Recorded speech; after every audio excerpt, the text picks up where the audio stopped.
بسم اللہ الرحمن الرحیم۔ السلام علیکم ورحمۃ اللہ وبرکاتہ۔ ایک دفعہ جمعۃ المبارک کے دن سلطان صلاح الدین ایوبی رحمۃ اللہ علیہ کلی کچہری کے اندر لوگوں کے مسائل کر رہے تھے کہ اتنے میں باہر کسی عورت کی رونے کی اونچی آوازیں آنے لگی۔ جب سلطان صلاح الدین ایوبی رحمۃ اللہ علیہ کے کانوں تک اس عورت کی آواز پہنچی تو سلطان نے باہر کی طرف دیکھا تو کلی کچہری کے اندر سناٹا چھا گیا اور تمام لوگوں کا رخ دروازے کی طرف ہو گیا۔ سلطان نے حکم دیا کہ ابھی جا کر باہر دیکھو کون عورت ہے اور اس کے ساتھ آخر کیا زیادتی ہوئی۔ اس عورت کی آواز اتنی درد والی تھی کہ سلطان صلاح الدین ایوبی رحمۃ اللہ علیہ بہت پریشان ہو گئے۔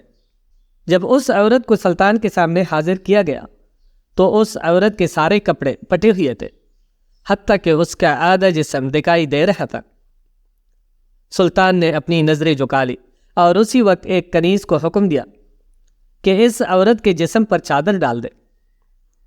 اس عورت کے جسم پر چادر ڈال دی گئی تو سلطان صلاح الدین ایوبی رحمۃ اللہ علیہ نے حکم دیا کہ اس عورت کو اندر لے جاؤ اور اس کو اچھا سا لباس پہنا کر باہر لے آؤ، کیونکہ اس آدھ ننگی عورت کا عدالت میں کھڑے ہو کر اپنے مسائل بیان کرنا عدالت کی توہین ہے کہ کسی مسلمان کی بیٹی اس طرح اتنے مردوں میں کھڑی ہو جس کا جسم تک نہ ڈانپا ہو۔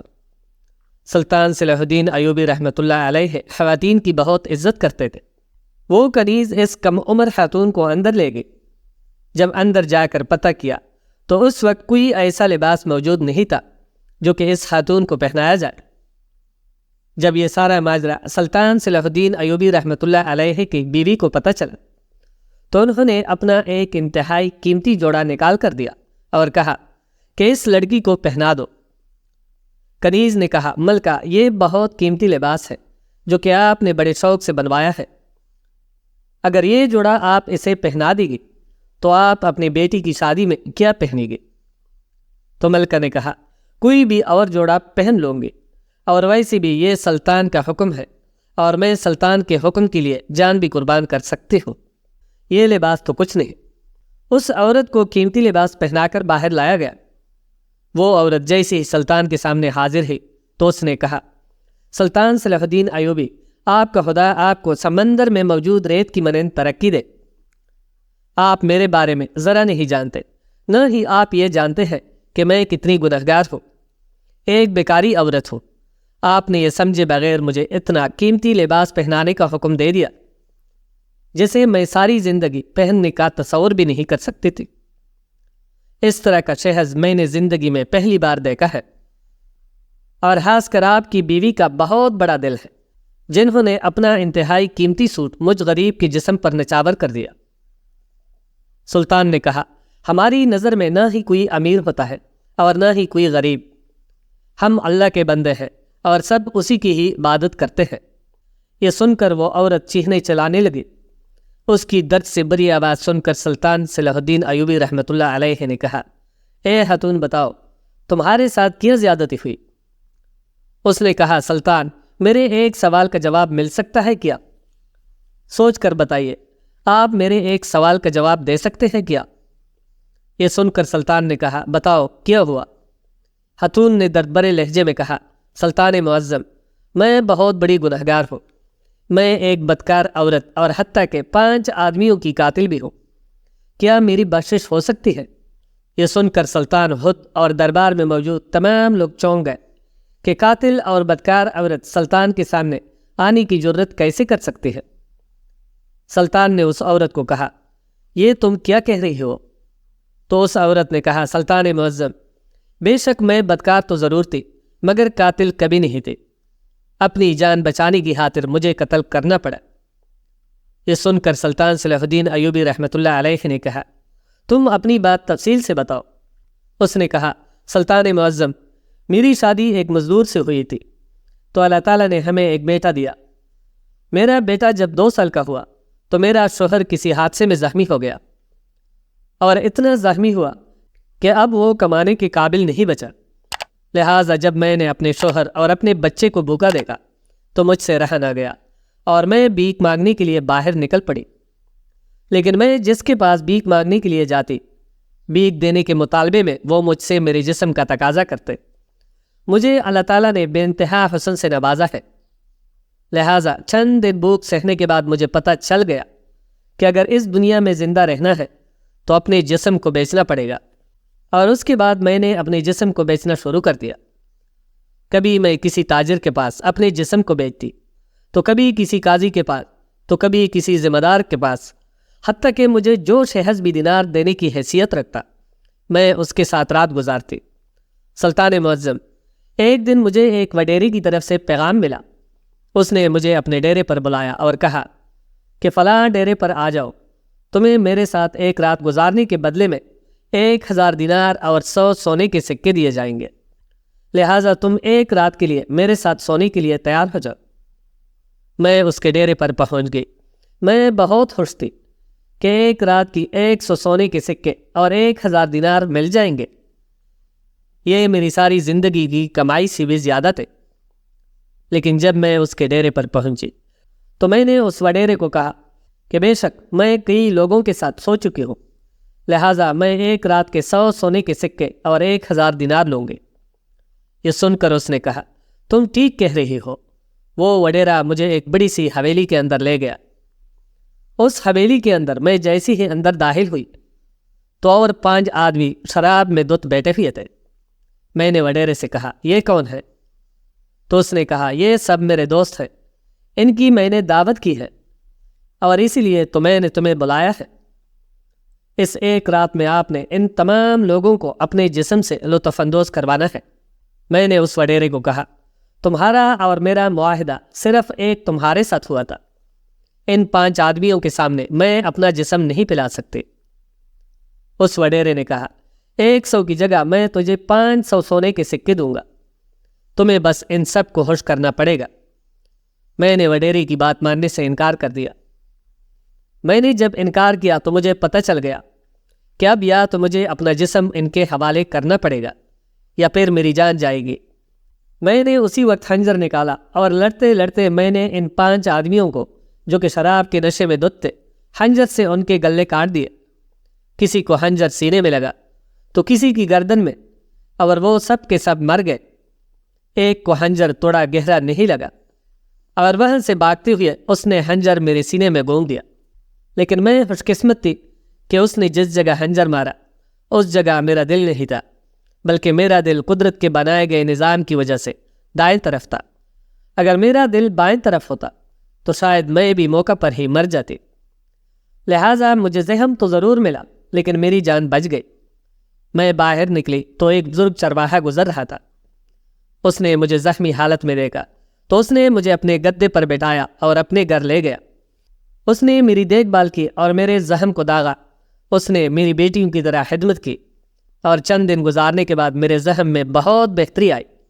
جاتے ہوئے اس چرواہے نے، جو کہ ایک بزرگ تھا، مجھے ایک چادر لپٹائی اور کہا، میرے پاس کسی خاتون کے کپڑے نہیں، کیونکہ میں ایک اکیلا بوڑھا بزرگ اس جھونپڑی میں رہتا ہوں، لہٰذا تم اس چادر کو لپیٹ کر اپنے گھر چلی جاؤ۔ سلطان معظم، وہ چادر لپیٹ کر تھوڑا سا باہر نکلی تو دیکھا کہ ایک بیکاری سردی میں بیٹا کانپ رہا تھا۔ میں نے وہ چادر اس کے حوالے کر دی، لیکن میرے دل میں ابھی تک وہ تڑپ تھی۔ میں دل میں سوچ رہی تھی کہ اے میرے مالک، اگر خنجر میرے سینے میں میرے دل میں لگ جاتا تو میں تو مر جاتی، اور نہ ہی مجھے توبہ کرنے کا موقع ملتا، اور میرے پیچھے میرا بیٹا اور میرا شوہر بھوک سے مر جاتے۔ سلطان معظم، یہ خیالات مجھے پہلے اپنی زندگی میں کبھی نہیں آئے۔ نہ جانے کیوں اس واقعے کے بعد میرا دل بڑا بدل گیا تھا۔ میں دل ہی دل میں اللہ کا شکریہ ادا کر رہی تھی اور توبہ کر چکی تھی، لیکن میرے دل میں ایک سوال تھا کہ کیا اتنے بڑے گناہگار کو اللہ تعالیٰ معاف کیسے کر سکتا ہے؟ اور اسی سوال کے لیے میں یہاں سے گزری تو مجھے پتہ چلا کہ سلطان صلاح الدین ایوبی مسلمانوں کی اس سلطنت کے سردار کلی کچہری کے اندر موجود ہے، اور میں دوڑتی ہوئی آپ کے پاس آ گئی۔ سلطان معظم، کیا آپ بتا سکتے ہیں مجھے معافی مل سکتی ہے کیا؟ میں ان گناہوں سے توبہ کر سکتی ہوں؟ یہ سن کر سلطان صلاح الدین ایوبی رحمۃ اللہ علیہ مسکرانے لگے۔ سلطان کی مسکراہٹ کو دیکھ کر دربار میں بیٹھے تمام لوگ حیران ہو گئے اور یہ عورت بھی بہت زیادہ پریشان ہو گئی کہ میں نے ایسی کیا بات کر دی کہ سلطان نے مسکرانا شروع کر دیا۔ اچانک تمام لوگ اور اس عورت کو مخاطب کر کے سلطان نے کہا، اے خاتون، میں تمہیں ایک چھوٹا سا واقعہ سناتا ہوں۔ اس واقعے کو سننے کے بعد مجھے یقین ہے کہ تمہیں میری بات کی سمجھ آ جائے گی، اور تمہارے علاوہ بھی اس دربار میں جس شخص کے دل اور ذہن میں یہ خدشہ ہے کہ وہ بخشا جائے گا کہ نہیں، میں نے فلاں گناہ کیا، مجھ سے فلاں گناہ سرزد ہو گیا، وہ اس واقعے کو دھیان سے سننے کے بعد خود ہی سمجھ جائے گا کہ وہ بخشا جا سکتا ہے یا نہیں، اللہ اسے معاف کرے گا یا نہیں، اس کی دنیا اور آخرت کیسی ہو سکتی ہے۔ اس واقعہ کو بغور سمجھنے کے بعد آپ اندازہ کر سکیں گے، اور مجھے امید ہے کہ ہر شخص کی ضمیر کی آواز وہ محسوس کر سکے گا۔ تمام لوگ سلطان صلاح الدین ایوبی کی طرف دیکھ رہے تھے۔ سلطان صلاح الدین ایوبی نے کہا، یہ آج سے تقریباً کوئی 20-25 سال پہلے کی بات ہے۔ اس وقت میں ایک مدرسے میں تعلیم حاصل کر رہا تھا۔ اسی شہر میں ایک عورت جو کہ بہت ہی خوبصورت اور حسین و جمیل تھی، اس عورت کو اللہ تعالیٰ نے بہت حسن سے نوازا تھا۔ ہرن جیسی آنکھوں والی لڑکی اس پورے شہر میں اور نہیں تھی، اور اتفاق کی بات ہے کہ اس عورت نے بھی غربت سے تنگ آ کر اپنے جسم کو بیچنا شروع کر دیا، لیکن اس کا کاروبار اتنا سستا نہیں تھا۔ وہ اپنا جسم بڑے بڑے وزیروں، بڑے بڑے قاضیوں اور حتیٰ کہ بڑے بڑے تاجروں کے پاس بیچتی تھی۔ اس کے حسن کی شہرت نہ صرف مصر اور فلسطین میں ملی، بلکہ وہ لڑکی اپنے حسن کی وجہ سے پورے عرب میں مشہور ہو گئی۔ اس کے حسن کے چرچے سن کر ایک دفعہ اس کو ایک شہزادے کا خط ملا، جس میں اس نے لکھا کہ فلاں دن حج کے لیے ایک قافلہ روانہ ہونے والا ہے، اگر تم اس قافلے کے ساتھ میرے پاس آ جاؤ تو میں تمہیں اتنی دولت سے نوازوں گا کہ تمہیں ساری زندگی کسی اور کے ساتھ سونے کی ضرورت نہیں پڑے گی۔ اس عورت کے دل میں لالچ آ گیا، اور اس نے سوچا اگر ایک رات کی اتنی دولت ملے گی کہ میرا ہر خواب پورا ہو جائے گا تو یہ سودا گھاٹے کا نہیں۔ اس عورت نے تیاریاں شروع کر دی۔ قافلے کے اندر 1-2 تاجر بھی موجود تھے، لیکن انہوں نے بھی تجارت کرنے کے بعد ہی حج کے لیے جانا تھا۔ اتنے بڑے قافلے میں صرف ایک ہی لڑکی تھی جو کہ اس شہزادے کے پاس فحشیت کا کام کرنے جا رہی تھی۔ تمام لوگ راستے میں اللہم لبیک اللہم لبیک کہتے ہوئے خوشی کے ساتھ جا رہے تھے۔ کوئی کہہ رہا تھا کہ میں جا کر اپنے اللہ سے اپنے سارے گناہوں کی معافی مانگوں گا، تو کوئی کہہ رہا تھا میں اپنی بیٹی کے لیے اس کے اچھے نصیب کی دعا کرنے جا رہا ہوں، تو کسی کے منہ سے صرف یہ الفاظ نکل رہے تھے کہ یا اللہ میرے گناہوں کو بخش دے، میں نادم ہوں، میں شرمندہ ہوں، مجھے معاف کر دے، میری آخرت کو سنوار دے۔ سارے راستے میں اس قافلے کے اندر بس ایسی ہی باتیں ہو رہی تھی جو کہ اس کے دل پر لگتی رہی۔ ایک طرف وہ سوچتی کہ میں کس مقصد کے لیے جا رہی ہوں، اور دوسری طرف یہ لوگ کس مقصد کے لیے جا رہے ہیں۔ ان کی باتیں اس عورت کو بہت زیادہ متاثر کر رہی تھی۔ اس خط میں شہزادے نے یہ لکھا تھا کہ فلاں مقام پر میرے شہسوار موجود ہوں گے، وہ تمہیں اس قافلے سے لے کر سیدھا ایک حویلی میں لے جائیں گے، میں اس حویلی کے اندر 1 دن کے اندر پہنچ جاؤں گا، اور اس حویلی کے اندر ہی ہم اپنی رات رنگین کریں گے اور لطف اٹھائیں گے۔ قافلہ روانہ ہو گیا۔ چند دنوں کے بعد قافلہ اسی جگہ سے گزرا تو وہاں قیمتی لباس میں ملبوس 8 گھوڑوں پر شہسوار موجود تھے۔ انہوں نے لڑکی کو پہچان لیا اور اس لڑکی کو اپنے گھوڑے پر سوار کر کے اس حویلی کے اندر لے گئے۔ وہ لڑکی جیسی ہی حویلی کے اندر پہنچی، کمرے کے اندر شاہی بستر موجود تھا۔ اس کے ذہن میں لوگوں کی باتیں چل رہی تھی، اور اتنا لمبا سفر کرنے کی وجہ سے وہ بہت زیادہ تھک چکی تھی۔ وہ بستر پر لیٹ گئی اور اسے نیند آ گئی۔ اس نے نیند میں دیکھا کہ اس کے ایک طرف ایک آدمی اپنے ہاتھ میں چڑی لیے کھڑا ہے، اور اس چڑی سے روشنی ہی روشنی، نور ہی نور نکل رہا ہے، اور اس نور سے سارا کمرہ روشن ہو گیا۔ جبکہ دوسری طرف وہ دیکھتی ہے تو اس کا جسم نہ برداشت کرنے والی آگ میں جلس رہا ہے۔ وہ خود کو آگ سے بچانے کی بہت کوشش کر رہی ہے۔ وہ دوڑتی ہے تو آگ اس کے پیچھے پیچھے چلتی ہے۔ اچانک وہ ایک گہری کائی میں جا گرتی ہے، جہاں بڑے بڑے سانپ، بچھو وغیرہ اسے نظر آتے ہیں، تو وہ چیخنا چلانا شروع کر دیتی ہے۔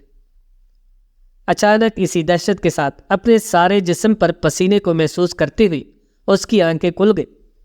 وہ بہت پریشان ہو گئی اور اس کی دل کی دھڑکن تیز ہو گئی، اور اس نے اسی وقت اپنا قیمتی سامان اپنے ساتھ لیا اور باہر نکلے تو دیکھا کہ ایک حویلی کے پاس ایک اونٹ والا کھڑا تھا، جو کہ ایک جگہ سے دوسری جگہ لے جانے کے لیے چند سونے کے سکے لیتا ہے۔ اس عورت نے اس کو کہا کہ تم مجھے مکہ مکرمہ پہنچا دو، میں تمہیں منہ مانگی قیمت دوں گی۔ مکہ مکرمہ حویلی سے 40 میل کے فاصلے پر تھا۔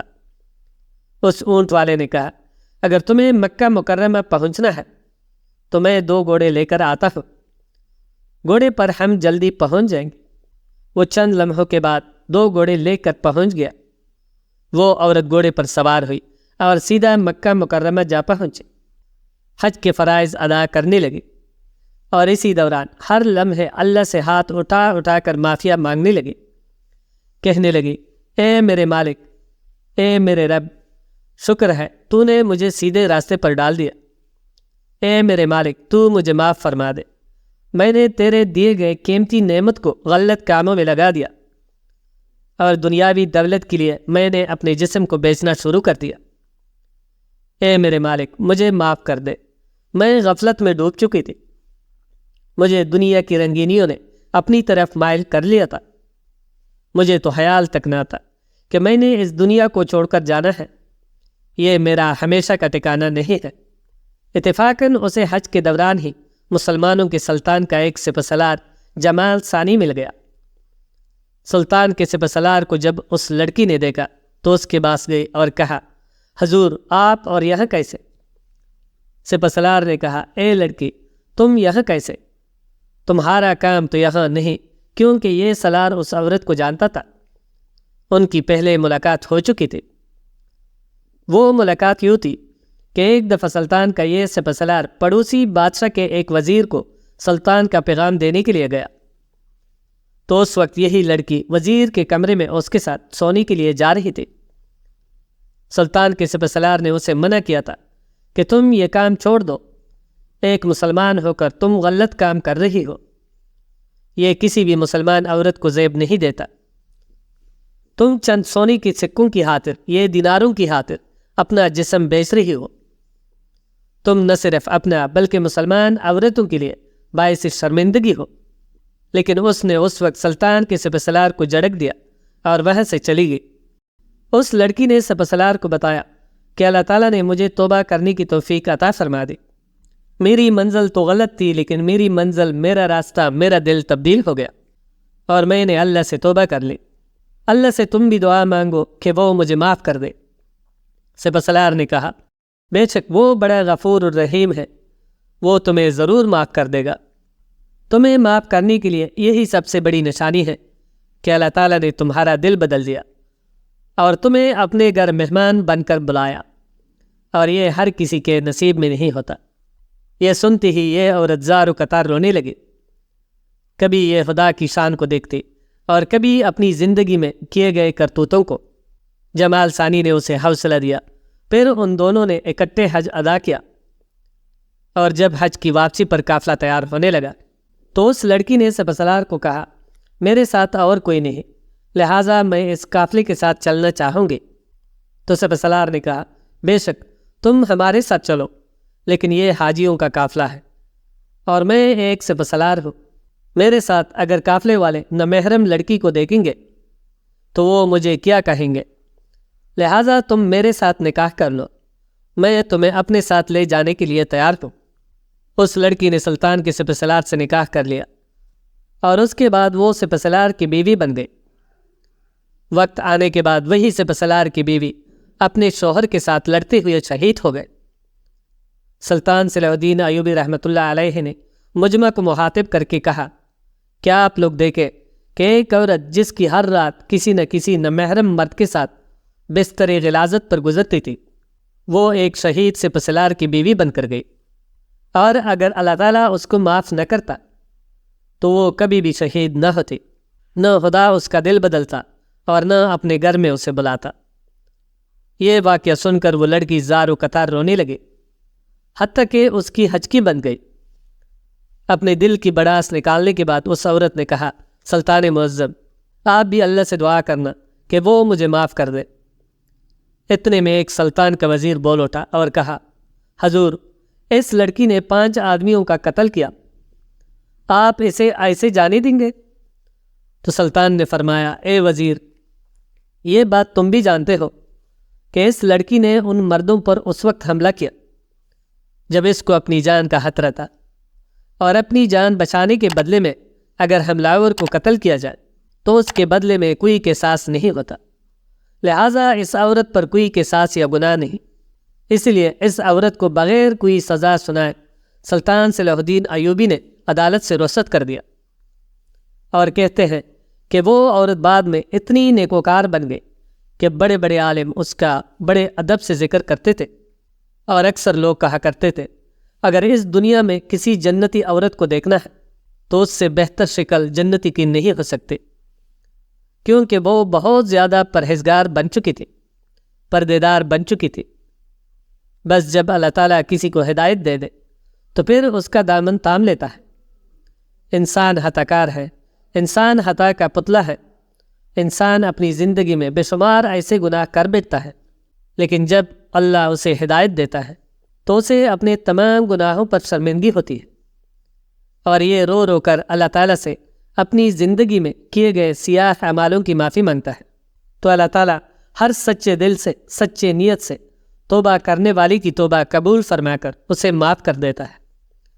اور یہی دنیا اور آخرت کی سب سے بڑی کامیابی ہے کہ جسے اللہ معاف کر دے وہ راہ حق کا مسافر بن جائے، تاکہ دنیا اور آخرت دونوں جہانوں میں سرفراز ہو سکے۔